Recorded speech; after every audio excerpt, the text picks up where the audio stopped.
Bem-vindos a mais um Conhecimentos da Humanidade pelo Mundo.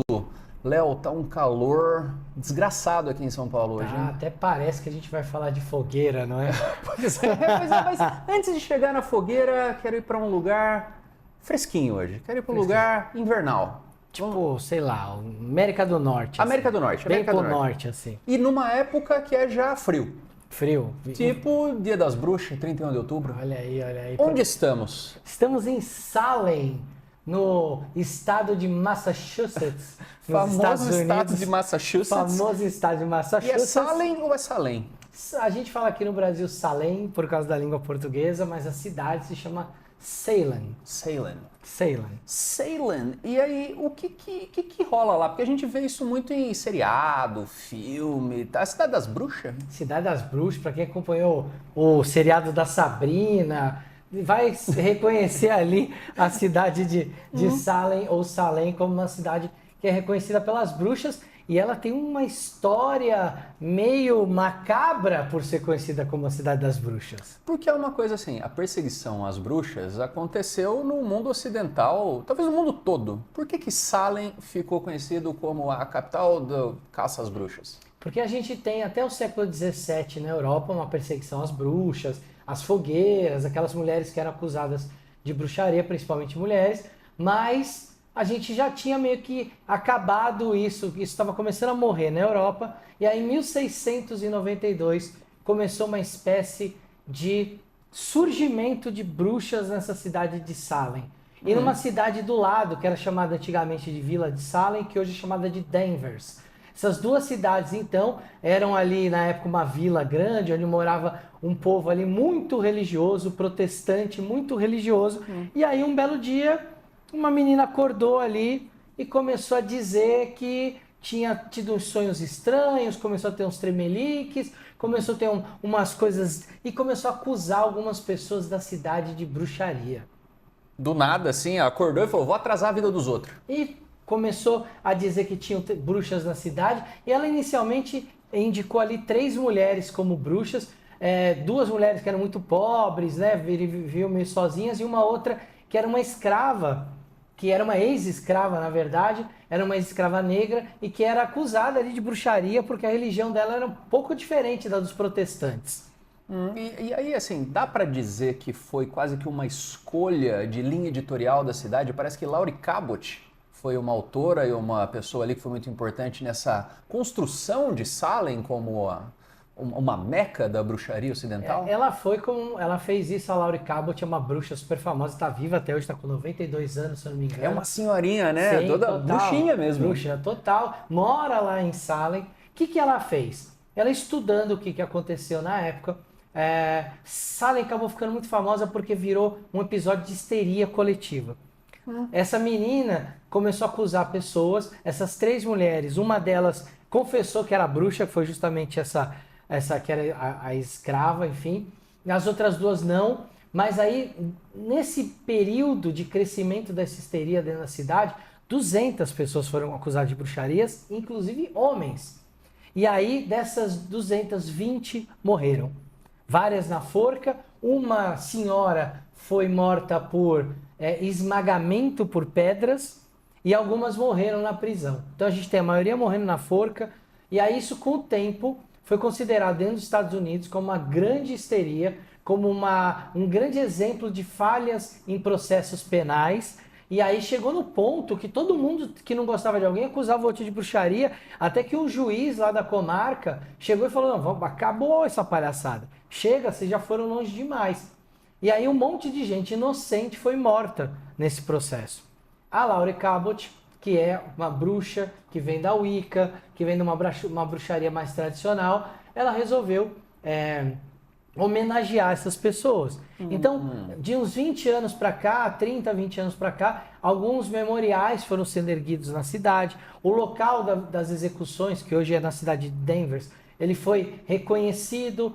Então esses lugares viraram parques, memoriais para as vítimas. Hoje tem alguns museus que contam a história do que aconteceu. E a Laurie Cabot, então, ela criou ali dentro disso uma forma de homenagear essas vítimas, e ela começou a criar um Halloween dos bruxos de O verdade. que eu acho que o curioso é que eles falaram assim, já que temos essa pecha, Então agora vamos com tudo. Até tem aqui, né, a Igreja de Satã, que tem esse bafomezão aqui, e isso meio que assusta algumas pessoas, né? Assusta. A cidade acabou virando um lugar de convergência religiosa para quem quer... Porque a Wicca tem muito disso, né? As pessoas que não se enquadravam dentro do cristianismo, por causa de preconceitos, algumas coisas, elas acabavam indo para a Wicca. Então, a Wicca foi uma religião de revolta e de receber pessoas que não eram aceitas pelas outras. E aí Salem cresceu dessa forma a ponto da gente ter a primeira igreja satanista dos Estados Unidos. Que eu acho curioso que tem o bafomezão aqui, que assusta, mas daí quando você olha, a igreja de Satã em si é uma casinha.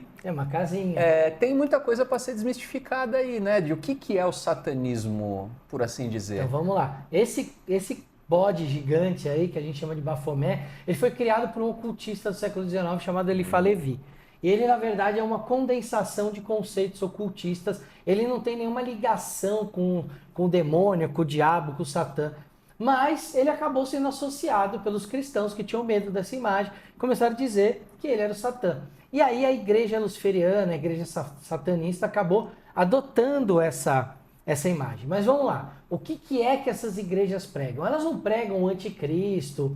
O que elas pregam é o seguinte. Lucifere significa o portador da luz. Uhum. Então é aquele que trouxe a luz para a humanidade, que tornou a humanidade quem ela é. Humanos, pensantes, aquilo que nos desconectou dos animais, do reino animal e nos tornou essa espécie dominante do planeta. E Satã vem numa palavra que vem do hebraico, vem do árabe antigo, que significa shaitan, que é o opositor. Que não tem nada a ver com o diabo. Nada a ver com o diabo. A ideia dessas religiões é ir contra os dogmas religiosos. Então elas pregam uma ideia de liberdade. E como nos Estados Unidos a liberdade religiosa era assegurada, independente da sua crença, eles resolveram criar essa igreja para chocar mesmo os cristãos, principalmente os protestantes, né? E aí nada melhor do que Salem, que já tinha essa história, para você criar essa primeira igreja lá, mas ela existe em outros lugares dos Estados Unidos. Porque eu acho que é interessante essa coisa a gente falar do quanto foi uma histeria, né? Porque assim, o ponto de você queimar pessoas vivas, né? Do que essas pessoas eram acusadas, cara? Era tipo, você tem um gato preto. Você tá... Os sinais eram qualquer coisa. Eu tive uma dessas meninas que começaram a acusar, elas entravam em transes, elas tinham ataques muito parecidos com epilepsia. E aí elas diziam que aquelas pessoas vinham visitá-las. Então elas começaram a acusar pessoas que, sei lá, que elas não gostavam, ou talvez elas geraram meio que celebridades na cidade. E aí isso começou a dar um certo poder para elas. Tem um filme sobre as bruxas de Salem, que é com a Winona Ryder, Sim. que quem quiser assistir, convido, porque ele fala um pouco do que foi essa histeria mesmo na cidade. E essa menina que começa, ela era filha do pastor. Então ela era quase que de reputação ali retocável, sabe? E aí muita gente... O que ela falava morreu. Era a lei, apontava o dedo. E aí a pessoa era julgada. E olha só, um dos caras que foi morto ali com pedras e tudo por pressão de pedras, ele foi morto porque ele não confessou que ele era bruxo. Então nem adiantava. Se uma dessas meninas acusasse, a pessoa tava ferrada, porque ela não tinha como fugir. Ela não tinha como provar que ela não era bruxa. Pois é, rapaz, mas apesar dessa história bem, né, triste, dura, eles conseguiram reverter isso de uma forma muito interessante, que agora você falou, é tipo carnaval de rua o Halloween, né? E tem a galera sai fantasiada e tudo mais. Como que a gente conseguiu ir de pessoas sendo queimadas vivas para um carnaval de rua? Olha só, o Halloween é uma tradição muito antiga. A gente tem datação aí de 10, 15 mil anos antes de Cristo, em que a gente já comemorava nesse período o Dia dos Mortos. Era um período que os nossos antepassados acreditavam que o Deus Sol morria. O que é o Halloween, cara? Exatamente. Vamos lá. O Halloween, ele era um festival antigo que depois os celtas vão batizar de Samhain. E ele é um momento onde o Deus morre.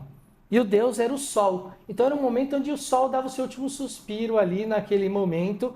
E era um momento muito associado à proximidade do início do inverno.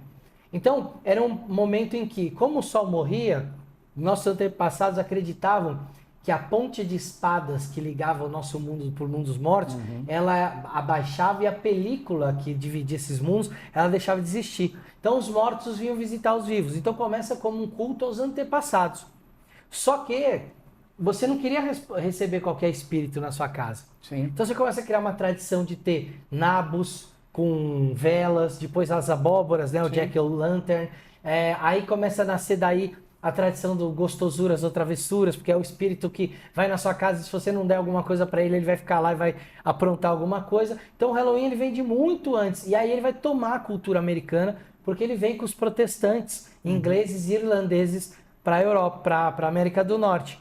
E aí os Estados Unidos vão abraçar isso e é um grande carnaval. Não sei se vocês estão assistindo, já passaram algum Halloween nos Estados Unidos. É tipo o nosso carnaval aqui. A galera sai todo mundo fantasiada, os bairros, as crianças saem mesmo para pedir doce. Aquilo que a gente vê em filme americano acontece de verdade. De verdade. Só que Salem, como era a cidade das bruxas, como foi ficou famosa por causa desse grande julgamento, a Laura Cabot conseguiu capitalizar em cima disso e transformar lá no maior Halloween. Então, além de você ter a festa do Halloween, você ainda tem os covens de bruxaria lá que fazem os rituais de Halloween ou Samhain lá para que todo mundo possa ir. Essa é a minha dúvida. Virou um negócio que é só uma festa ou ainda a galera faz umas alta bruxaria ali, de fato tem um contato? Você acha que aquele é um momento onde de fato a galera consegue tocar o outro lado? Eu diria que 90% hoje do que tem lá é uma grande festa. Que virou uma grande festa, é um lugar turístico, as pessoas vão lá para conhecer a cidade, mas tem os covens na cidade. E os covens ainda fazem os rituais como se faziam antigamente. Então, se você conhece algum coven, se você tem acesso a algum coven, você vai conseguir participar de um ritual de verdade. E alguns rituais são até fechados. Por exemplo, a Laurie Cabot, ela faz os rituais de Wicca nessa época do ano do Halloween, mas faz eles fechados ali para um grupo menor. E porque, claro, né, você vai para esse lado mais festivo e tudo mais, mas parece que tem ainda a reencenação do que eram os julgamentos, né? Tem até que essas fotos, né, ele pegando a mulher como se fosse uma bruxa mesmo e tudo mais. Eu fico pensando, faz bem isso, cara, reviver no meio de um contexto de festa? Qual que é a tua visão desses reencenações de situações tão braba, né, tão difíceis, nesse contexto hoje já mais lúdico, mais festa? A cidade de Salem é uma cidade relativamente pequena, ela fica no litoral dos Estados Unidos, então ela tem ali algumas coisas que mantêm a cidade funcionando, como a pesca, enfim, mas o grande boom da cidade é o Halloween. Então, os moradores da cidade, para ganhar um dinheiro extra, eles usam a própria casa deles, ou alguns lugares que eles conhecem lá, para fazer a reencenação desses momentos. Então, é um teatro meio que para contar a história da cidade. E eu acho que quando você revive a história de algumas coisas traumáticas assim, são importantes para a gente não reviver no presente. Então, para não acontecer de novo, claro. Exato. Então você percebe ali que teve um fanatismo religioso que levou as pessoas a matarem um monte de gente por causa disso. É bom a gente reviver isso de novo, porque, por exemplo, há uns anos atrás, uma mulher no Guarujá, aqui em São Paulo, foi morta. Acusada de bruxaria. Porque foi acusada de bruxaria. No Facebook. Exato. O pessoal no Facebook começou a acusar ela de bruxaria. A comunidade ali onde ela morava acreditou, foi lá e espancou ela até a morte. Então a gente precisa reviver a história para não cometer os mesmos erros, né? Que a gente não está livre de... Porque fala, foi em 1600 não sei quanto, ainda cometemos os mesmos erros. Exato. Agora, poucos anos atrás isso aconteceu e não foi a única, tiveram outros casos. É mais raro, mas ainda acontece, porque o preconceito religioso ainda está muito apegado, as pessoas estão muito apegadas ao preconceito. Então é bom reviver essas coisas, contar essas histórias para que elas não aconteçam de novo. E é importante, talvez, justamente para que não vire só festa e você esqueça de onde veio tudo isso, né? Toda essa discussão. Exato, porque senão você tá lá, tá na cidade onde um monte de gente morreu, mas está festejando, tem museu, tem festa, tem ritual, não sei o que, e você esquece que aquela cidade se tornou um símbolo da bruxaria, da resistência, porque justamente foi ali que aconteceu um dos maiores absurdos do sistema legal dos Estados Unidos. Pois é, porque além de tudo isso daí, a cidade realmente se construiu em cima disso, né? Então tem um monte de coisa lá, tem museu, tem tour fantasma. É uma cidade que funciona para além do Halloween. Se eu for lá em abril, eu vou ter uma experiência bruxística legal? Provavelmente vai, porque você tem muitos bruxos que moram na cidade, bruxos de verdade, que fazem parte da religião da Wicca, ou são iniciados em tradições de bruxaria. E eles têm lojas lá, eles têm restaurantes, eles têm locais onde eles fazem os outros rituais, não só o Halloween, mas os outros 7 rituais da roda do ano. Então eles têm esses locais. Por exemplo, se você for lá na equinócio de primavera, de outono, solstício de verão ou de inverno, você vai conseguir tem uma vivência lá. Mas é óbvio que o Halloween é o grande... Um momento ápice. É o ápice da cidade, é o lugar onde todo mundo quer estar lá para ver as bruxas e os bruxos se encontrando. Outra coisa que eu acho interessante disso, né, é o quanto parece que a Wicca, sei que é errado dizer isso dessa maneira, mas é uma religião, uma espiritualidade que está meio que na moda, que está tendo um renascimento muito grande. Por que é que nos dias de hoje as pessoas se sentem atraídas pela magia, pela Wicca, de uma forma que antes estava um pouco meio que deixado de lado? A Wicca hoje ela é a religião que proporcionalmente mais cresce no planeta. Sério? Sério. Hã? E ela é a religião que se tornou, ela inicialmente, né, foi fundada pelo Gardner e ela se abriu em outras linhas, outras tradições, mas ela recebia muita gente que não se enquadrava nas religiões tradicionais. Então, por exemplo, é muito comum a gente ver na Wicca homossexuais, porque a Igreja Católica não permite homossexualidade, então eles tinham que correr para outro lugar e eles se acharam ali. Isso ainda acontece hoje, porque o que acontece? As religiões seculares, como o catolicismo, o cristianismo, neopentecostais, elas são muito fechadas, muito preconceituosas, muito dogmáticas. Então, se você, independente da sua orientação sexual, não importa, mas se você tem uma crença diferente e de repente alguém chega ali na religião, não, isso não pode fazer, isso não pode ser feito, isso é pecado, isso é pecado, isso é pecado, e você se sente mal com aquilo, de repente você vê uma religião que prega uma liberdade, que Fala prega... aí, vale tudo. Vem cá, vou te ensinar como é que funcionam os ritos da religião. Você mesmo pode fazer em casa. O Deus e a deusa estão aí na natureza. Você não precisa de um padre para você conseguir falar com Deus, com a deusa. Você consegue. Então, para a juventude também Sim. é uma libertação de algo dogmático, de algo que aprisiona. É uma religião que liberta, como toda espiritualidade deveria ser. Então a gente tem muita gente no mundo hoje que está cansado de ser acusado de pecador, de sentir culpa. E aí essas pessoas acabam procurando religiões diferentes. Então, tem um aumento muito grande da Wicca, Sim. porque já é uma religião aí que tem, sei lá, 70 anos, e ela está muito bem configurada, muito bem montada no mundo inteiro. E aí a gente tem muitos jovens hoje procurando religiões como o luciferianismo, o satanismo, justamente porque elas promovem essa liberdade que não existe dentro do cristianismo. E não confundir liberdade com libertinagem, são coisas diferentes. Não é também que a religião fala, não, você pode fazer o que você quiser. Não, você tem códigos de conduta e códigos morais, como toda religião tem. Só que eles são mais voltados para o seu crescimento pessoal. Eu acho que além dessa parte da liberdade, do acolhimento, também tem uma coisa muito interessante, que é a mão na massa. Eu, como uma pessoa que cresceu num contexto cristão, católico, tem muito essa coisa de você ir num templo, você ouve, você só fica ali meio passivo, né? E aqui no Brasil tem a Umbanda e o Candomblé, onde você consegue ter esse contato mais próximo, conversar com alguém, fazer alguma coisa. Mas fora do Brasil não existe muito disso, né? Não. Será que a Wicca ocupa um pouco desse espaço do faça você mesmo da espiritualidade? É muito comum a gente ver em países fora do Brasil, como não tem essa tradição forte aqui de indígenas, de escravos, né, de escravizados que vieram e se tornaram os negros que começaram a Umbanda, o Candomblé no Brasil, Catimbó, Jurema, Macumba, Carioca, enfim, tem um monte de tradições aí. E até o próprio espiritismo, que ganhou força no Brasil, porque só no Brasil ele tem a força que ele tem. Só que em outros países é muito comum agora a gente ver alguns movimentos do tipo assim, as pessoas buscando as tradições xamânicas daquele país, que são tradições muito antigas, ancestrais, que se perderam ali com a chegada de alguma religião, ou elas buscando os panteões antigos. Então, por exemplo, quando você pega os povos nórdicos, eles estão com um movimento chamado de Asatru, que é um renascimento daquela religião nórdica antiga. Daí rezar para Odin. Rezar para Odin, Loki, Thor. A Islândia, isso está crescendo muito forte. A Grécia está retomando os cultos helênicos antigos. Olha só. Então a gente tem uma busca muito grande nesses países que não tem essa tradição do Brasil de ser um caldeirão cultural e religioso. Essas pessoas estão buscando as religiões antigas, pré-cristãs, cristãs em seus países e as práticas xamânicas. Porque tudo isso era muito mão na massa. As pessoas iam lá, faziam oferendas para os deuses, eram elas mesmas que faziam o processo mágico religioso. O que eu acho que é interessante é que, assim, tudo isso, simpatia, bruxaria, é magia.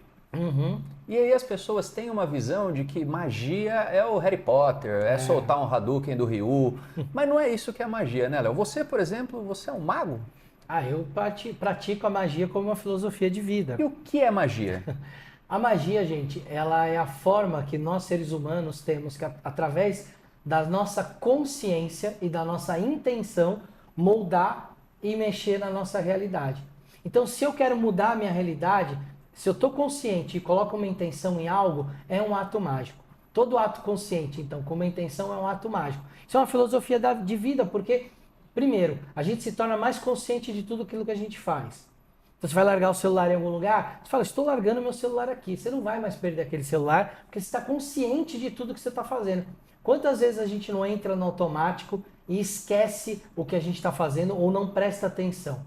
Então a magia ela traz primeiro um ato de consciência e se tornar consciente de quem você é e do lugar que você ocupa no mundo. E depois é a intenção que você coloca nas coisas.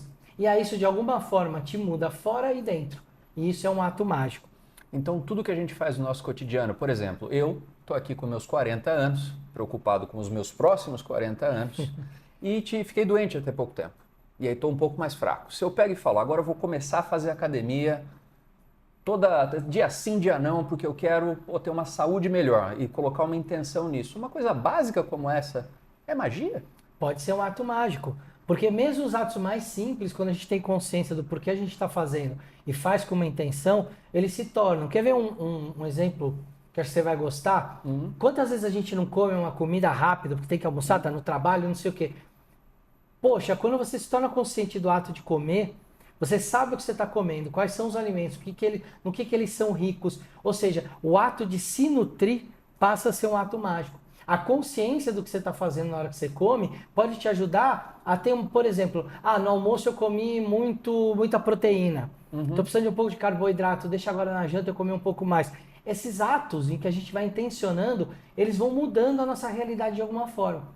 Claro que a gente pode ir além, a gente pode falar de grandes atos, grandes rituais, que aí tem o poder de mudar todo um contexto, às vezes, não só da sua casa, mas do seu país ou do mundo. Então existem atos mágicos que podem ir além disso. Mas a gente pode começar na magia prestando atenção naquilo que a gente faz, enquanto consciência e enquanto intenção daquilo que a gente quer. Pois é, você aí provavelmente faz magia todo dia, mesmo sem perceber. Com certeza. Tudo aquilo que você faz com uma consciência e com uma intenção tem um propósito por trás, que é mudar algo na sua realidade. Tem um desejo de mudar algo. E isso é um ato mágico. E sabe um ato mágico que você pode fazer? É ir para Salem no Dia das Bruxas com a gente, Léo. Olha aí. Você já imaginou passar o Dia das Bruxas com a gente lá em Salem? E ainda junto com o Claudinei Prieto, que é um dos maiores expoentes da Wicca aqui no Brasil. A gente vai lá, ele conhece todos os bruxos da cidade. A gente vai participar desses rituais que a gente falou dos covens.